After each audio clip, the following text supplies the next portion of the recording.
savez. Donc là, ici, nous avons le contenu du fichier Excel.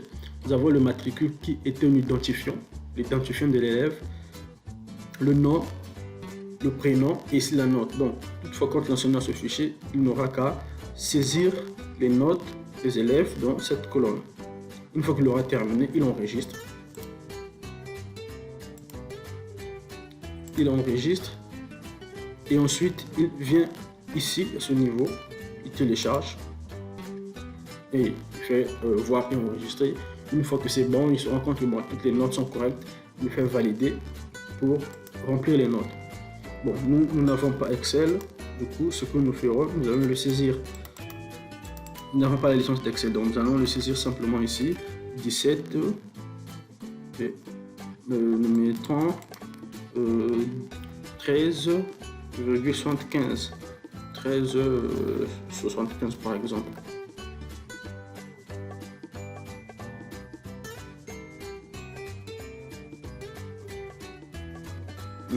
C'est pas la virgule plutôt, c'est 13,75. C'est un point pour exprimer la virgule. Ok. Donc là, nous avons saisi les notes des deux élèves. Pour l'instant, on n'a pas d'autres élèves, mais je le ferai juste après pour remplir au moins 10 élèves dans une classe. Donc là, nous avons terminé la saisie.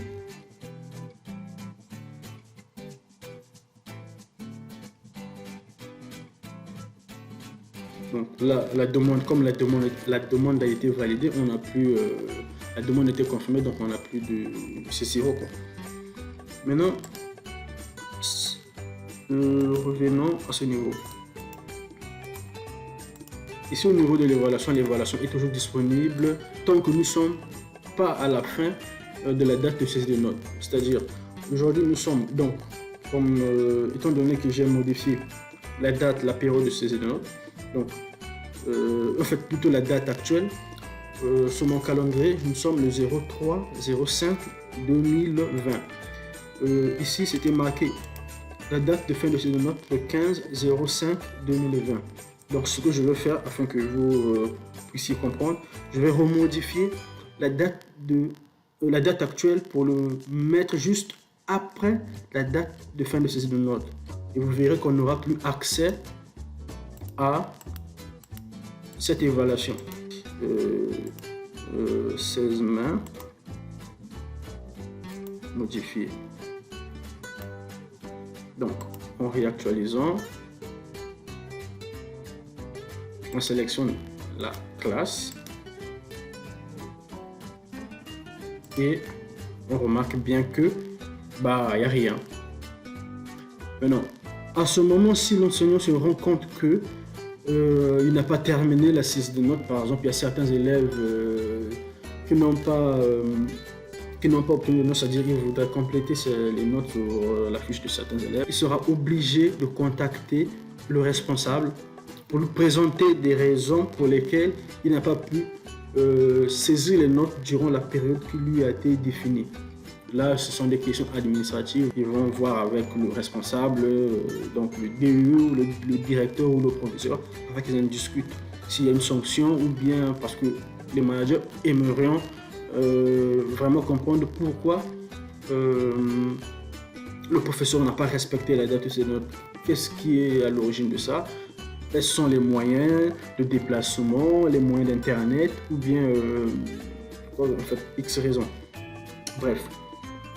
Donc là, nous retournons cependant au niveau de la saisie de notes afin de remplir la fiche, le sujet de l'évaluation.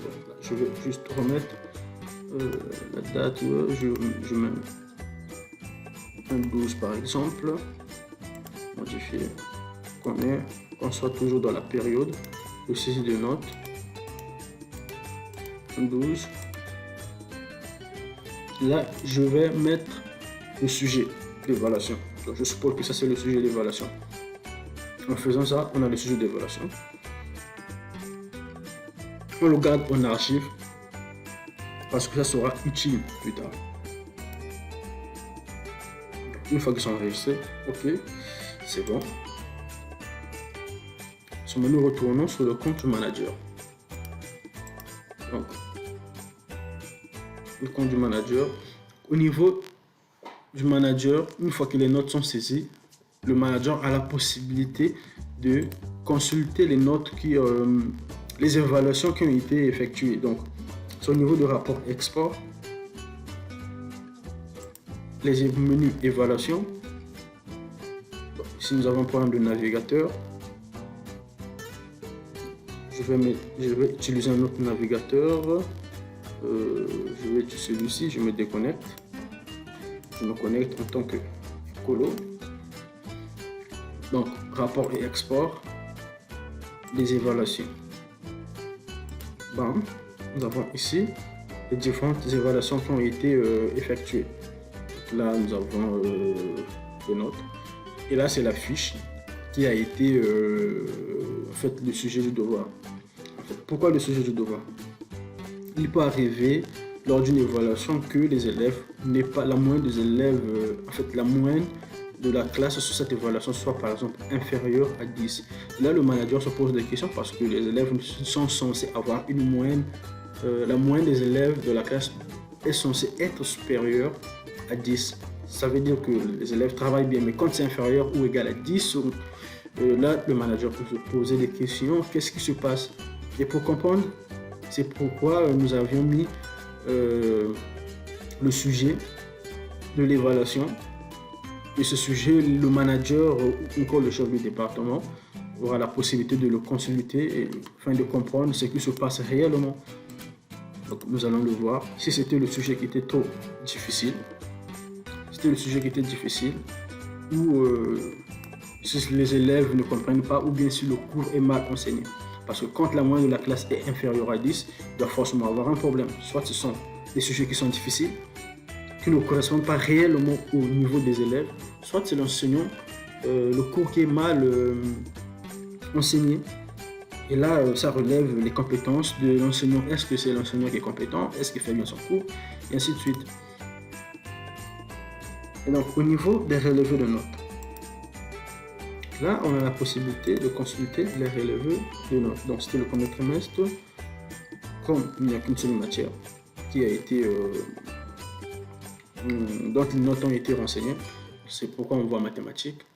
Et comme en classe de 3e jusqu'alors, nous n'avons créé qu'un seul enseignant, et cet enseignant enseigne deux matières, donc les maths et les sciences physiques. C'est pourquoi ici, au niveau des sciences physiques, comme nous n'avons pas saisi les notes des sciences physiques, raison pour laquelle ces notes sont vides. L'utilisateur peut l'exporter, tout comme, en fait, tu peux l'exporter sur Excel ou encore sur PDF. Donc, nous allons faire un exemple sur PDF. Je fais ça.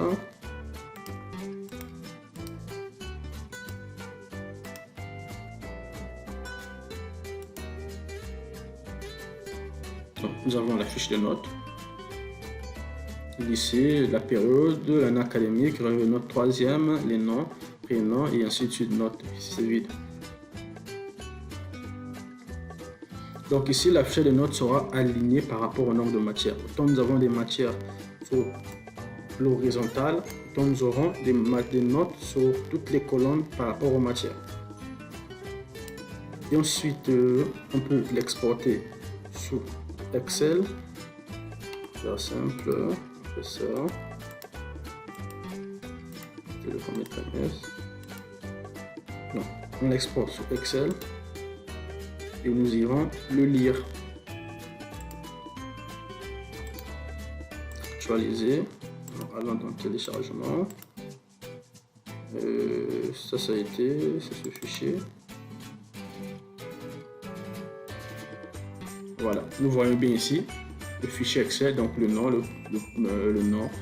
le prénom, la matière, 17 pour cet élève, 13,75 pour cet élève. Donc, nous n'avons pas accès à la licence.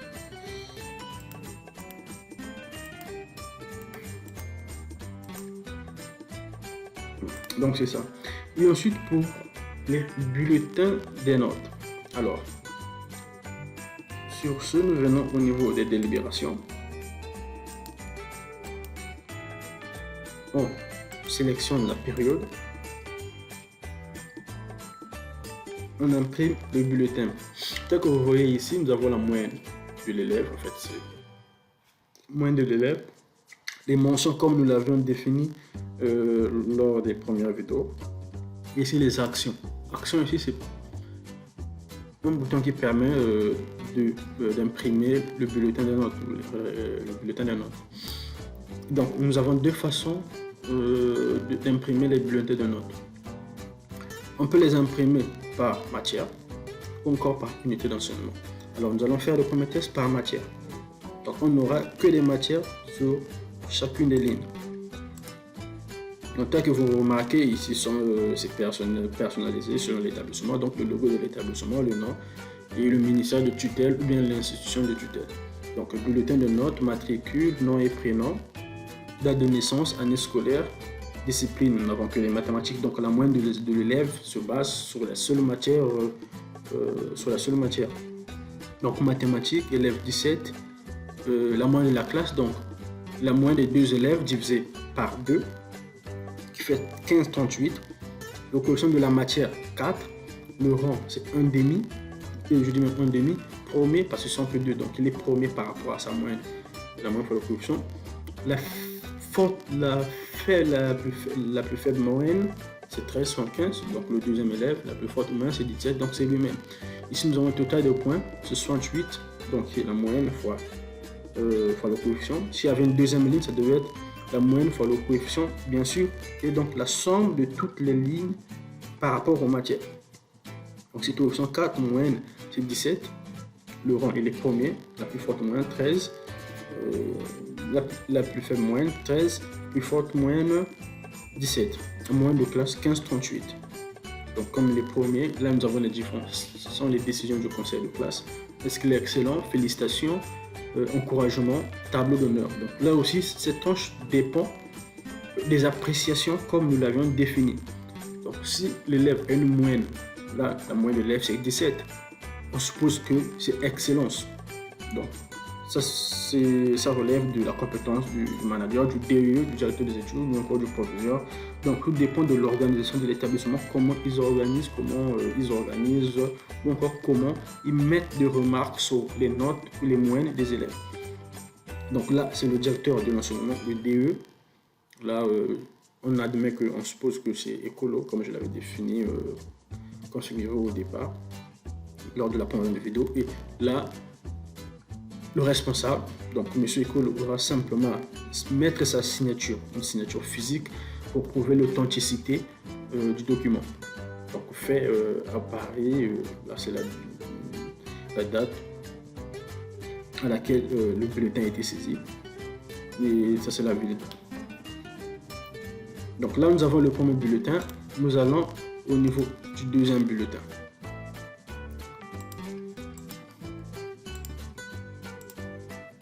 Donc, ah non, c'est pas ici, délibération. Troisième, premier trimestre, donc le même élève par unité d'enseignement. Là, c'est le même bulletin. Et juste ici, nous avons sciences, donc l'unité d'enseignement. Donc, en fait, ça permet de regrouper l'ensemble des matières qui font partie d'une entité, d'une unité d'enseignement. Donc, nous avons ici mathématiques. S'il y avait les sciences physiques, on devrait savoir une deuxième ligne de sciences physiques, mais dans le même groupe, dans la même catégorie des sciences. Et la moyenne qu'il faut. Et le reste, c'est pareil. Là, ça relève aussi de l'organisation de l'établissement. S'il souhaite afficher, imprimer les bulletins selon l'unité d'enseignement ou encore selon les disciplines. Ou uniquement selon les disciplines, donc les matières. Et encore pour préciser que sur le bulletin de notes, les matières ou encore les unités d'enseignement sont affichées par l'ordre de priorité. Si vous vous rappelez, comme nous avions défini dans les vidéos antérieures, on mettait des priorités sur les matières pour certaines classes. Tel que nous avons mis les mathématiques en première position. Ça veut dire dans le bulletin de notes, on aura toujours la matière de mathématiques en première position et les sciences physiques étaient en deuxième position. Et si nous mettions SVT en deuxième position, ce sera l'SVT qui sera juste affiché sur cette ligne, la ligne d'après, les sciences physiques seront affichées juste à la troisième ligne. Donc c'est ça l'objectif d'ordre de priorité d'affichage des matières dans les bulletins de notes. Là, nous sommes pratiquement à la fin.